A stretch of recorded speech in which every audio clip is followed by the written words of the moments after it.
Hey, I'm Dion Hibdon. I'm going to tell you what I fish with in May. And I'm Lawson Hibdon. We're going to try and pick out some of the same stuff, but I doubt it.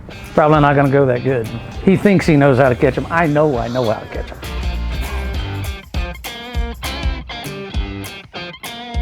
All right.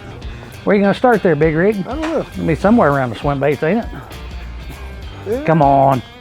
Swim baits, top waters by May. I don't know. Just get See, there's a big difference between Table Rock and Lake of the Ozarks. You wouldn't think that 2-hour difference in the south, but it does. They spawn real good here in April on Table Rock. I mean, there'll be a lot of fish spawning. A lot of our fish don't spawn till May, you know. So you know, you got a couple different time frames.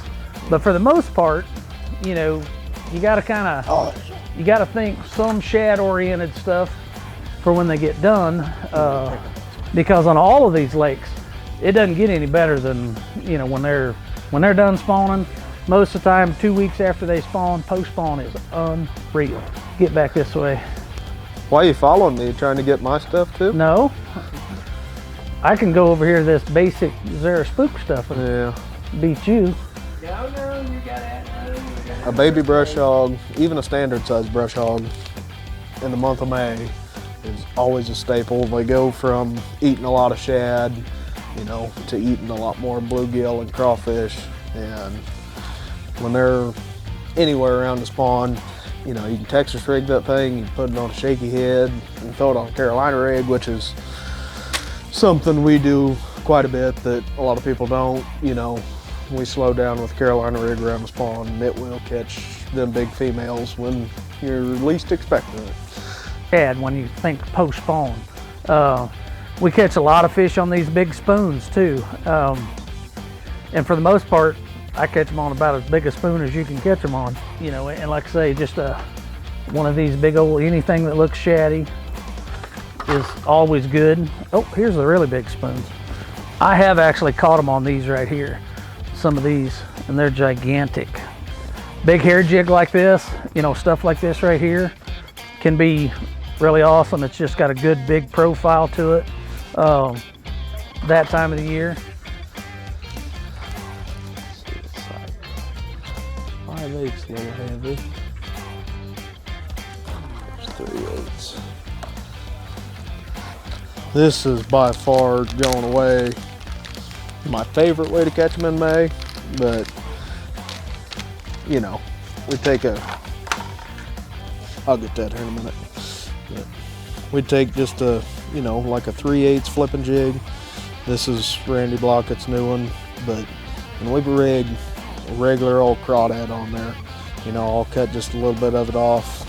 This is a lead drought crawdad, but cut a little bit of that off, string it on 20-pound line, take off down the bank, you know. And I like a green pumpkin, a black and blue, you know. You can kind of pick your poison on that, whichever's conducive to your watercolor, but by far, that's my favorite way to catch them. All right, let's see what we got. Seems like I got a lot more stuff than you. Yeah, I only got to pick 5 things.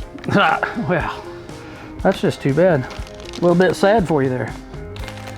Okay, two major gorilla killers in May, right there. Now I can rig them a couple different ways. I rig those style baits either on a scrounger type head, or like this, sometimes I just rig a Texas rig. Normally I use a 3/0 EWG Gamakatsu. This was one of the first things I grabbed just because it's always a staple for us. You know, we rig it on a light belly weighted hook, like a 7 or an 8/0 owner beast hook, like a 1/8 ounce one. You can just take off chucking it down the bank.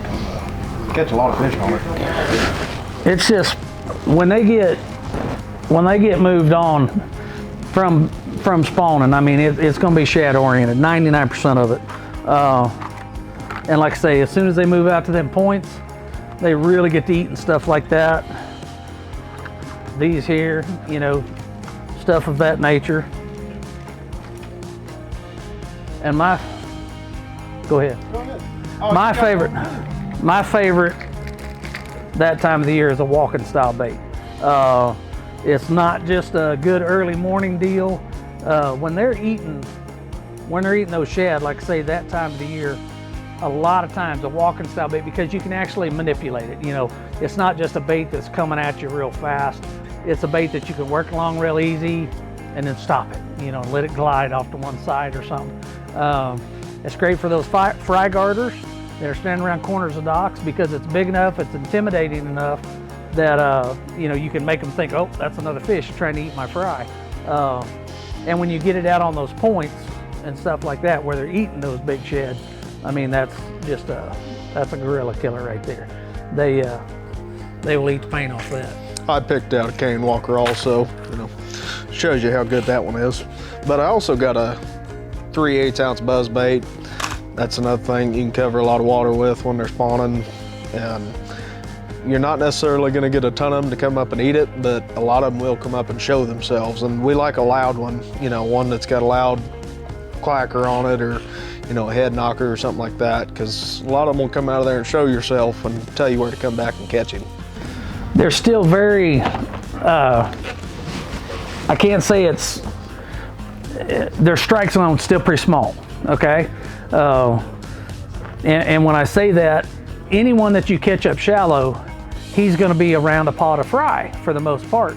So his strike zone's pretty small. So you gotta be able to throw something right where he lives, you know, right in a pile of brush or something like that. And that's when I Texas rig something like that.